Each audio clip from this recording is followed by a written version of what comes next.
Welcome back, everybody, and welcome to our new video in which we are going to discuss yet another aspect of the Gilded Age. In this one, we're going to discuss monetary policy. People don't debate or fight over monetary policy today, but believe it or not, this was one of the most pressing issues of that era.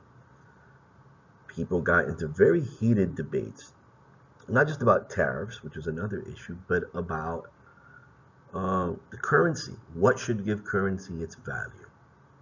Should the United States government be involved in the expansion of the money supply or contraction of that money supply?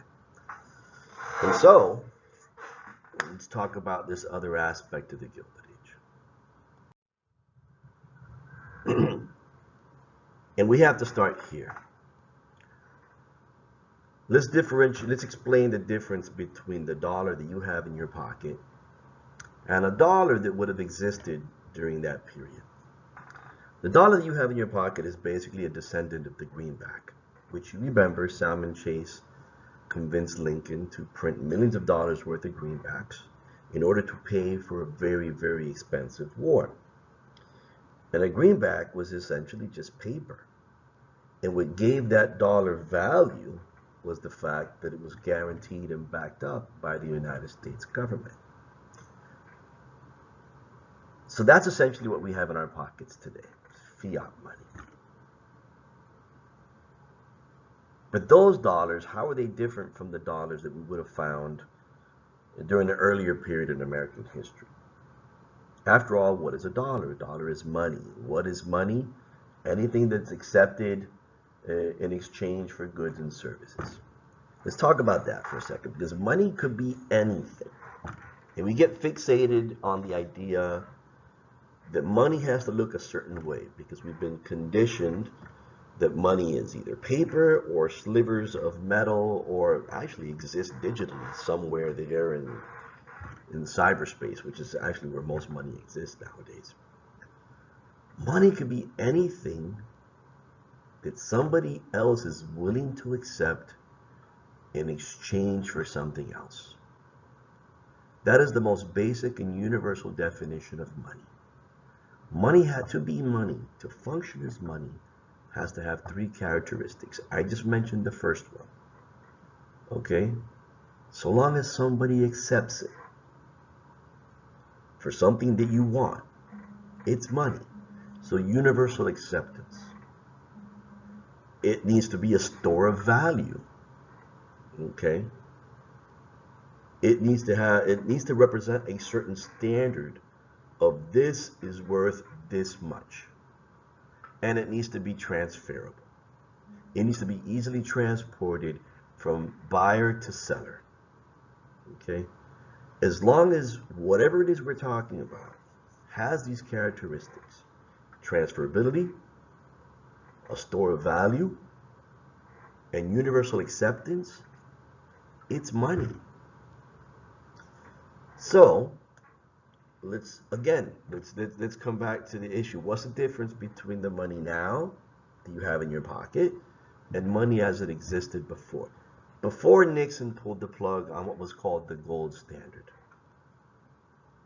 Completely pulled the plug. Before FDR pulled the plug on the gold standard at home. Currency just about everywhere for centuries represented something real.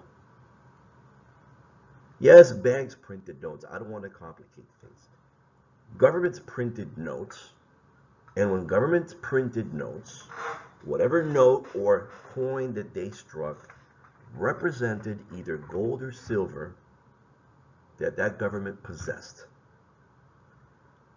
Every piece of paper, every coin was essentially an abstract representation, a token, a coupon that represented something else of actual value. Because in reality, a dollar bill is just paper. Its intrinsic value is worth next to nothing. Its intrinsic value is just the value of that paper.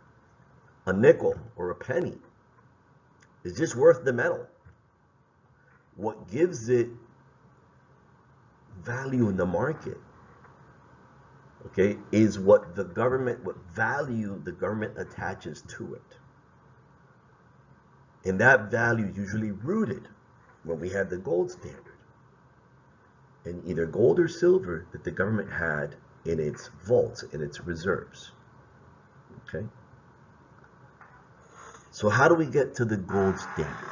And by the way, all countries did this. Think about the names of currencies around the world. The British pound, the Spanish peso, the Italian lira, even the American dollar that comes from the Dutch word taler. All of those words are units of weight. What in the world do you think they represented? Weight in what? Metal. So this was a universal system that was used for centuries. Okay? Gold standard meant that the government usually had a fixed rate of gold to whatever currency they printed. Okay? This is the mint value. According to the government, each dollar is worth this much in gold, and each ounce of gold is worth this many dollars. Okay? And that determined how many dollars the government could print and put in circulation. They couldn't print and put in circulation more dollars than what they actually had, gold and silver, in their vaults. So there was a check on printing that way. So let's just say, hypothetically, let's say the way the gold standard works, 1 ounce of gold is worth $31. Let's say hypothetically you could to buy 1 ounce of gold, it costs you $31. What does that mean? That according to the gold to dollar rate established by the government, each dollar is worth 1/31st ounce. I'm not sure if I'm saying that fraction right. Of gold, or essentially 1 gram, because 1 troy ounce of gold is basically 31 grams. And just like you could take gold and sell it in exchange for dollars, you could also take a dollar and redeem it for its worth in gold. Okay? And this is how the gold standard functioned. If we're strictly talking about gold,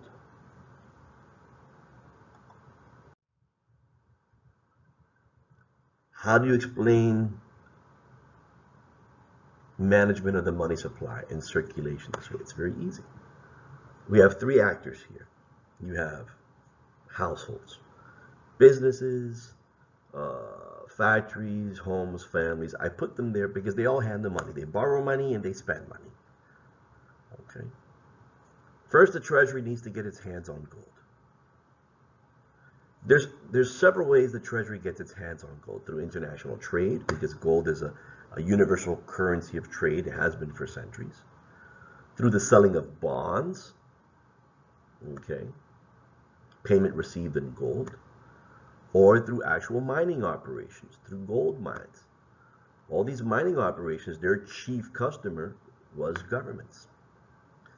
So we're going to stick to the gold mines to make things simple. So the Treasury Department buys gold from the gold mines at a fixed government rate. There's 2 rates. There's the fixed government rate and the market rate. And it's usually by law, the mines have to sell gold to the Treasury Department at this fixed government rate. As the Treasury obtains gold, this allows the Treasury to print dollars that represent this new addition of gold that the Treasury just purchased. Okay? And ironically, the Treasury is purchasing this gold with notes, so that's further complicates things. More gold means it can print more currency. Print more currency, it could put this currency in the hands of banks. This is how money enters circulation. Just like banks lend money to people, they also borrow money. They borrow money from each other, and they also borrow money from the government. Okay? So the government obtains gold in order to print dollars to lend money to banks. Okay? The more gold the government obtains, the more dollars it could print, and therefore the more dollars it could lend to banks. Now let's look at the last leg of this cycle. Eventually these dollars make their way to households. Because the same money that banks borrow from the from the government, is the same money with a little higher interest rate that it lends out to households and businesses. And so follow the logic. The more money the government prints, the more money it puts at the disposal of banks through loans, and the more money that the banks have at their disposal to lend out to households. Which means interest rates are usually pretty low, credit is really high, and this tends to expand the economy. We could look at it in a different way as well. Just like households could borrow dollars, they could take these same dollars and exchange them for metal. Because if you would have looked at every one of the notes, it said payable to the bearer upon request. So if I go to that figure that I had, if I had $310 cash, I could take it to the bank, and by right, I had a right to redeem that cash for whatever fraction of an ounce of gold it was worth, according to, the mint rate. And banks were free to do this as well. Okay? Banks were free to convert cash to gold, just like households were. But eventually this gold is coming out of somewhere, out of the reserves, because for every dollar bill that goes back to the treasury because somebody redeemed it for gold, that's its equivalent in gold that is exiting the treasury. Now instead of having metal come in, you have metal coming out. Okay? As the treasury gets depleted, as gold reserves get depleted, the treasury is less and less able to put new dollars into circulation. That means less able to lend cash to banks. If banks are less able to borrow cash from the treasury, they'll be less willing to lend cash to households. This is the reverse of that original situation. This would be a credit crunch, okay? Because of the depletion of the gold reserves, Treasury is going to print less. That means lend less to banks. In exchange, banks are going to be willing to lend less to people. Less money being lent out to the public in general means less investment, okay? So there's a lot of different ways to look at it. But at the end, each dollar printed is rooted to its equivalent mint value of gold or either silver in government reserves. It dictates how much the government could print and put in circulation, or not print and recall from circulation. So it was a natural check on the growth, expansion, or contraction of the money supply. So let's do a little history. Pretty much throughout our history, up until about the Civil War, dollars were either based on, the government determined the peg value of either, the dollar to gold or the dollar to silver. The government determined that, right?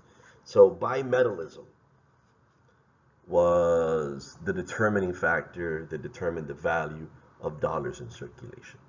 They either were worth this much in gold or they were worth this much in silver, and that gold and silver existed somewhere in government reserves. Here comes the war. The war is very expensive. Salmon chase, yes, it's more than what the money the government actually has. So he suggests the printing of greenbacks. $450 million worth of greenbacks, and this was used mostly to pay soldiers and contractors and any suppliers that dealt directly with the army. And of course, they were told, listen, it's not just paper. Trust me, you could use this. It's backed up by the guarantee of the government. And at least during the war, it wasn't a problem because the government was spending a lot of it, right? Once the war is over, you have a pretty inflated money supply, okay? And a lot of it has been inflated by a lot of greenbacks that are in circulation, right? So the next couple of decades are going to be marked by the government trying to bring this inflation under control, and it's going to be usually via pulling, you know, greenbacks and also silver out of the money supply and reduce it to basically just gold being the determining metal behind the value of dollar. Back to the topic of bimetallism up until 1873 when things changed. Since the market value of silver, here's the thing, here was the problem with silver determining the value of the dollar. The market value of silver was always higher than what the government was willing to pay for it. You know, the established ratio was 16 to 1. It would take 16 ounces of silver to equal 1 ounce of gold and whatever the value of gold to dollars was. And most people that possess silver found that they could get more off of it off the market than they would off the government. And so few people redeemed silver for actual money, and the impression was that there really was not that much interest in silver. So besides pulling greenbacks, it would, by all intents and purposes, be fairly popular and easy to pull silver out of the money supply and contract it even further. That's why the government passed the Coinage Act of 1873. It was due to this lack of interest in silver, and it would help the government combat inflation. It demonetized silver, ended bimetallism, and firmly established the gold standard. So if you had any silver dollars around, go and redeem them for gold dollars at the rate of 16 to 1, which not everybody was happy with, okay? But we're not going to recognize silver anymore. So you can understand why fans of silver call this the crime of 73, because many of them were very negatively impacted by this law. The government was free to buy silver from people that held silver, again at a 16 to 1 rate, but could not create new coinage or new money and circulate money off the silver, since we were no longer going to recognize silver. Well, bad timing, because here we are contracting the money supply, and we're going to get hit by a pretty big recession that's going to start that very year, and it's going to last for about 4 years. And if you're trying to stimulate the economy and stimulate investment, and at the same time you're actively contracting the money supply, you're only going to worsen the situation. In 1875, they actually go further. They attempt to shrink the money supply even further with, it's not up here in the graph, with the Resumption Act of 1875 that was meant to phase out greenbacks. Now people could redeem their greenbacks for face value. That was a better deal than they got with the Coinage Act. You could redeem your greenbacks for their face value in gold. You could exchange a greenback dollar for a gold-backed dollar. Limited success. Not everybody, since they knew that the government was going to redeem those greenbacks for gold, people held on to their greenbacks. So there was still going to be a lot of greenbacks in circulation for a while. But having too small of a money supply during a depression where you actually want to stimulate the economy, eventually they realized this is a bad idea, and they hit reverse in 1878 with the Bland-Allison Act. They do this towards the end of this recession, and it authorized the Treasury to buy, coin, and circulate 2 to 4 million silver dollars a month. So in 1878, realizing, hey, we need to stimulate the economy. That means we need to expand the money supply a bit, make it easier for people to borrow money at lower interest rates. We go back to bimetallism. But it's not going to last very long. It's going to last all the way to 1890. Um, and it's not enough for a lot of the fans of silver. They want even more because it's a very limited amount of silver that the government could put into circulation. So pressure from populists, the fans of free silver, that was the term was called. The government passes the Sherman Silver Purchase Act of 1890. The government wants to expand the money supply, but not go crazy with silver notes. And so they come up with this idea. The Treasury will purchase 4.5 million ounces of silver from silver miners, okay? But will pay for it in equivalent gold notes, all right? 16 to 1 again. And so this created kind of like a racket, okay? Because if I owned silver, if I was a silver miner, I would sell my silver to the U.S. government, okay? They would pay for it in gold dollars. Then I took those gold dollars and I went and I bought silver off the market at a better rate, okay? And then went and sold that silver back to the government for gold dollars. So what does this happen? Now we're depleting the money, we're depleting the reserves, and we see a contraction of the money supply. Cleveland, once we get the Panic of 1873, he's of the belief that much of this calamity was caused by the contraction of the money supply. And a lot of the blame he puts on the Sherman Silver Purchase Act, and he convinces Congress to repeal this act in 1893. So I just told you a bunch of history about the history of money. I hope you found it interesting. I mean, if there's a walkway, is, hey, we were stuck a couple of years there, back and forth. Should we expand? Should we contract? Et cetera, et cetera. And gold and silver overfit. But we're not done yet. We're not done yet.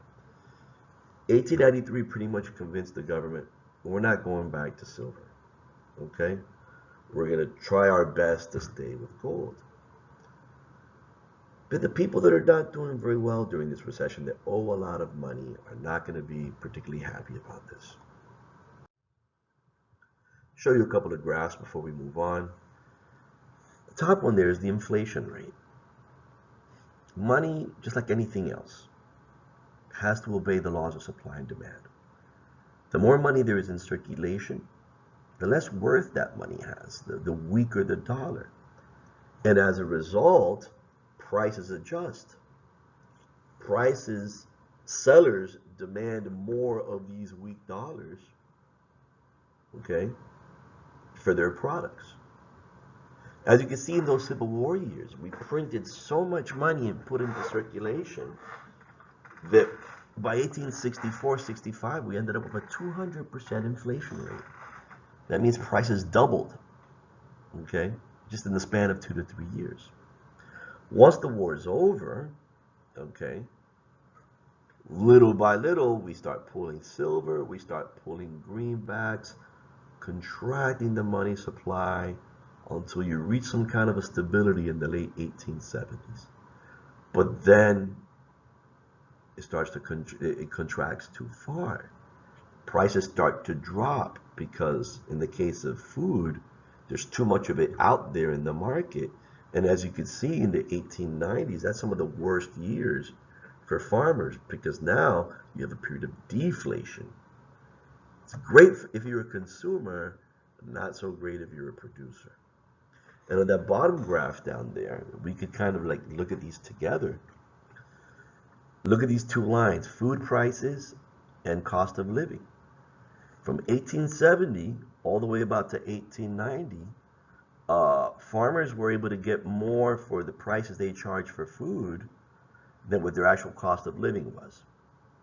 Starting in 1890, cost of living exceeded what they were getting for food prices. So a lot of this kind of explains like who's going to be at the forefront demanding an expansion of the money supply, because I want to get more for what I'm selling because I have debts.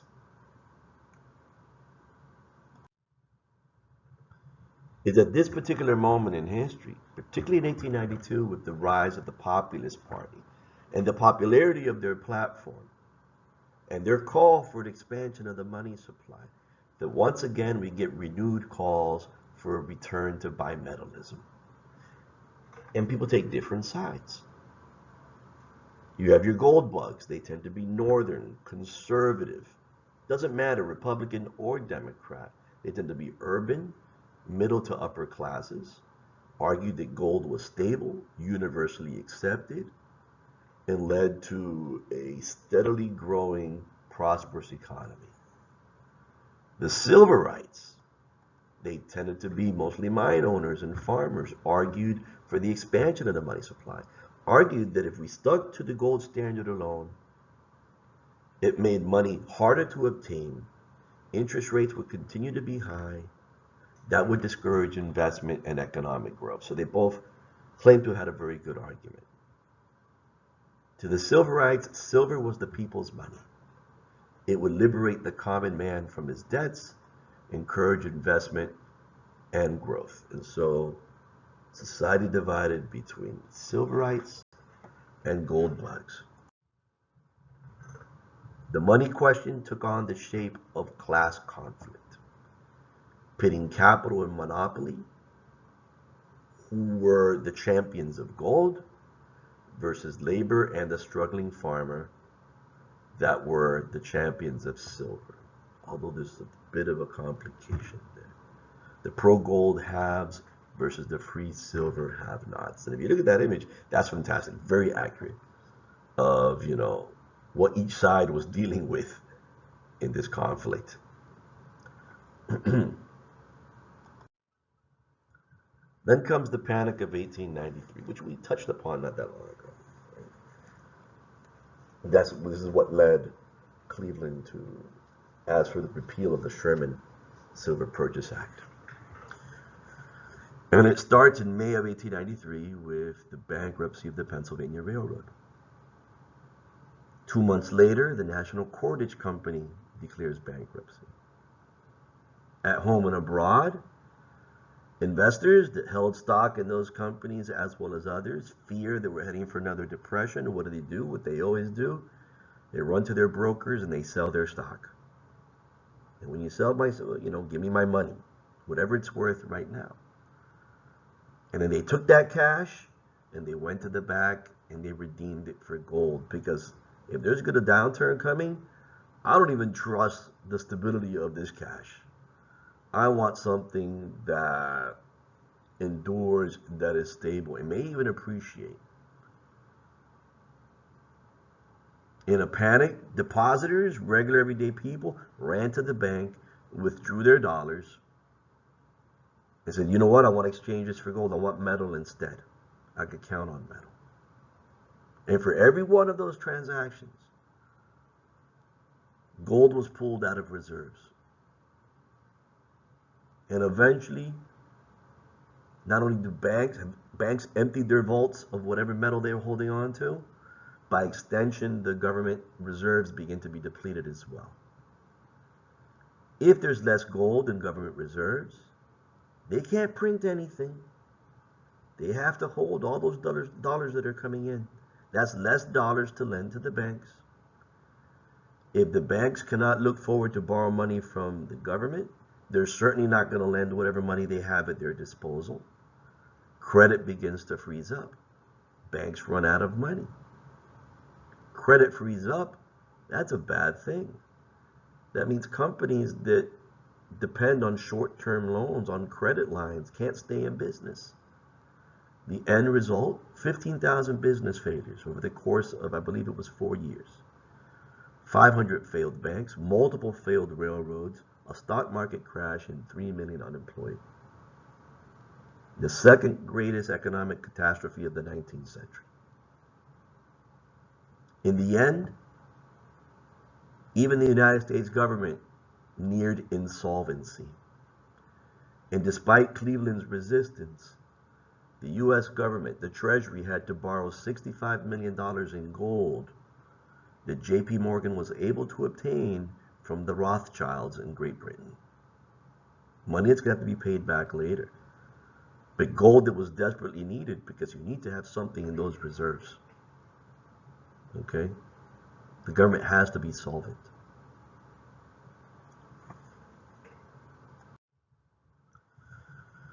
And the cartoonist behind this illustration is making a point now. Once Cleveland accepted that money, is he really in charge anymore? Is the government really in charge anymore? Now the United States government was in debt to J.P. Morgan.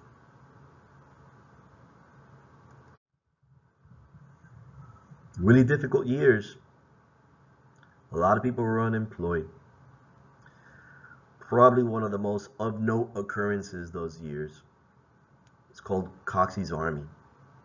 Jacob Coxey, an Ohio businessman that had lost his business, gathers 500 people in a protest march and marches from Ohio to Washington, D.C. When he gets there, the point is to demand government jobs. There's a very populist twist to it. Government jobs that the government could pay with paper money. Okay, but we need money. They never even got to the Capitol. Police arrested them before getting there.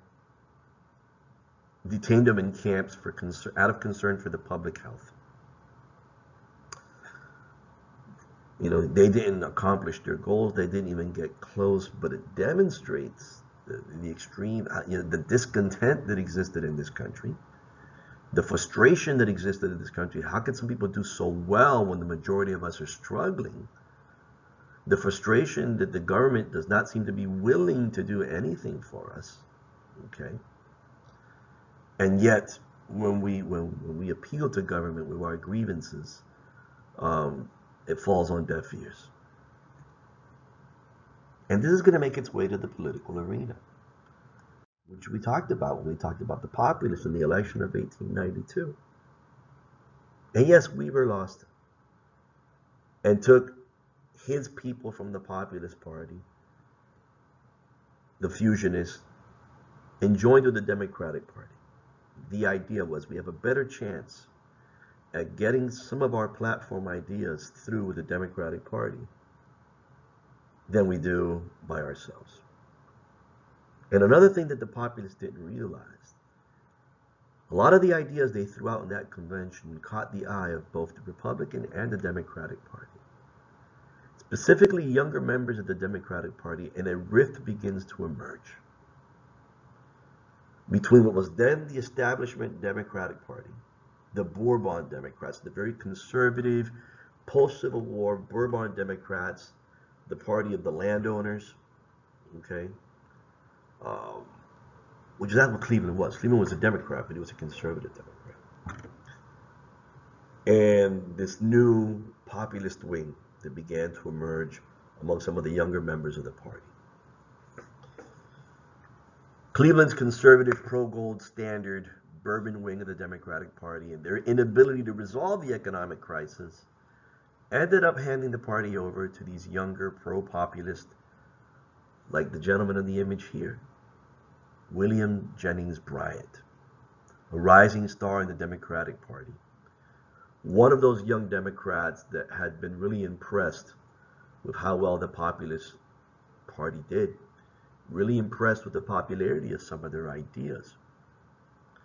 This is the beginning of a multi-decade transformation of the Democratic Party away from being the party of states' rights, small government, and of, the landed, aristocracy, towards being more of a people's party, the party of the struggling farmer, the party of the sharecropper, the party of those in the South that have been left behind and not included in the prosperity of the industrialization of the North.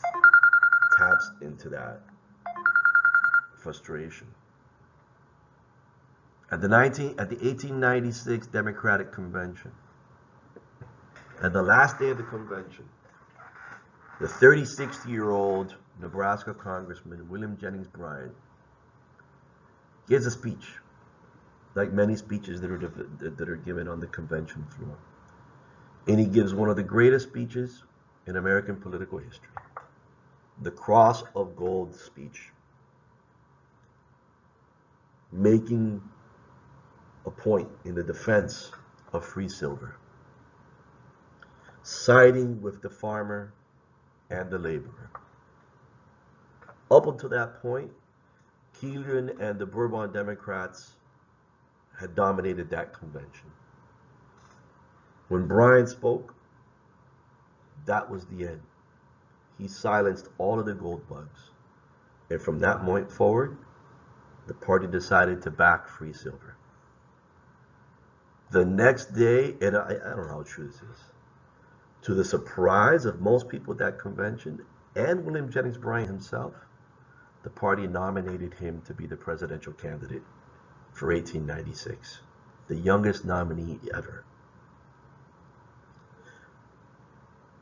The Independent Populist Party also decided to nominate Bryan as the presidential candidate in 1896. So when we said, did the Populists lose in 1892? No, they didn't. No, they didn't.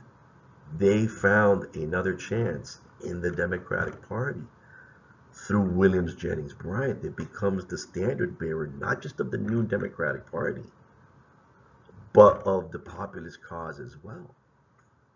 Of course, Cleveland is incensed. The Gold Democrats, because they were big supporters of the gold standard, left the convention and threw their support behind the Republican candidate, Governor of Ohio, William McKinley. And the race is on. Pro-gold, Republican, William McKinley versus the Democrat, the populist in Democrat clothing, free silver advocate, very charismatic speaker, William Jennings Bryan. Some of the earliest examples of modern campaigning show up in this election. Very important election in American history. Western and Southern Democrats sided with Bryan. Conservative Democrats and Republicans were against Bryan and did their hardest to paint him as an uneducated rube, a dangerous demagogue. This is one of my favorite political cartoons.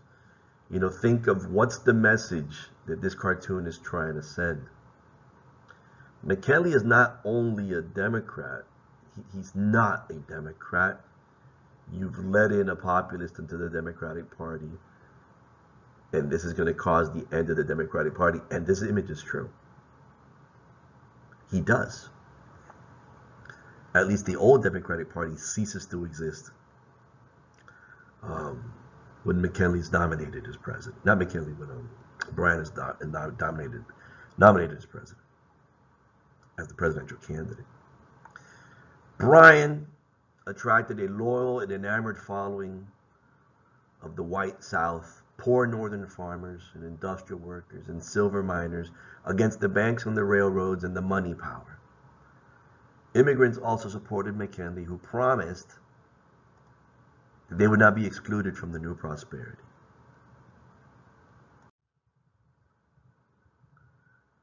In many respects, this is the first modern presidential campaign. Business and finance frightened of Bryan's possible victory. Tell me if this reminds you of a recent presidential candidate. And with the financial assistance of donors such as Rockefeller and Carnegie, who did not want this guy to win, unprecedented, donated over $7 million to the McKinley campaign. Who knows how much that's worth today, compared to Bryan's $300,000. Facing a huge campaign finance disadvantage, the Democratic campaign relied largely on Bryan's oratorical skills. During the campaign leading up to the general election, Bryan traveled 18,000 miles cross-country, giving speeches in towns and cities all over the country, something that people at the time saw as undignified, but which is normal now. And look at this image. It's another anti-Bryant image. And look what it says on that first step. And maybe this gives you flashbacks of the election campaign of 2020. Red bait tropes of calling the other guy a socialist are not new. They go all the way back to the 1890s. Because that's exactly what they were throwing at Bryant, the Republican Party. Bryant had another Achilles heel.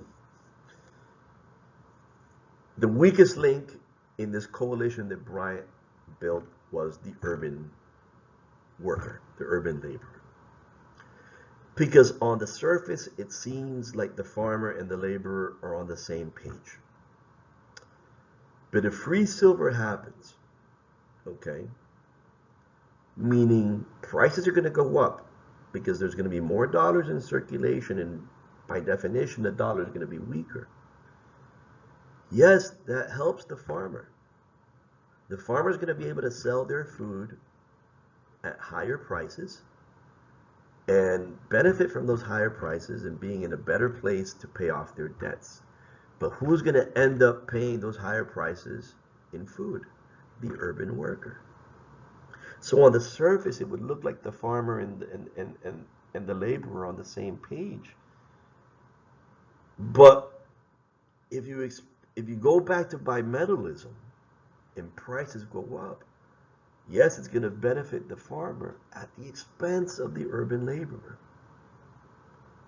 And that just may be why, despite the populist and later Bryant's efforts to bring the urban labor into his coalition, at the end of the day, was not able to. And so again, this image is also saying the same thing the last one, okay? This guy's at the altar of populism. He's not what you think he is. He's not a Cleveland Democrat. He's a populist that somehow snuck his way into the Democratic Party. And maybe this gives you echoes of recent presidential campaigns. More propaganda against free silver. This is a very difficult image to understand. A lot of people don't get the meta-ness in here. Okay? Vote for free silver and be prosperous like Japan. Yes, the words say one thing, but the images say something else. And if that's the case, what is the cartoonist trying to imply about free silver? Then comes election day. And McKinley had the advantage of being handsomely financed by some of the wealthiest people in this country that wanted him in the White House. And yeah, all the charisma and all the working class support that Bryant had simply wasn't enough. And if you look at the map, Bryant did fantastically well. McKinley won for the same reason Lincoln won in 1860. He won the states with the highest electoral votes. Bryant won more states, but McKinley won more states, more populous states. Bryant doesn't win. 176 electoral votes to McKinley's 271. Within months, the People's Party, the independent people, would dissolve. It would no longer exist. Never again would farmers unite so militantly in the pursuit of reforms. This is what begins the fourth party era. The Democratic Party is transformed. The Republican Party is soon to be transformed as well. This election destroys the old conservative Bourbon Democrat hold on the party. It's done. Bryan might have lost the election, but now he runs the Democratic Party. He sets the agenda for the Democratic Party. He sets, what their vision going ahead will be. And he would reshape the Democratic Party into, to an extent, a populist one, and begin a new era in the history of the Democratic Party. This is a transformation. It's going to take like 60 years, by the way. Don't get excited. By 1900, with McKinley already firmly in the presidency, Congress passes the Gold Standard Act, which establishes gold as the only standard for redeeming paper money, ending bimetallism or the possibility of bimetallism forever. And that, ladies and gentlemen, is the story of gold and silver during the Gilded Age.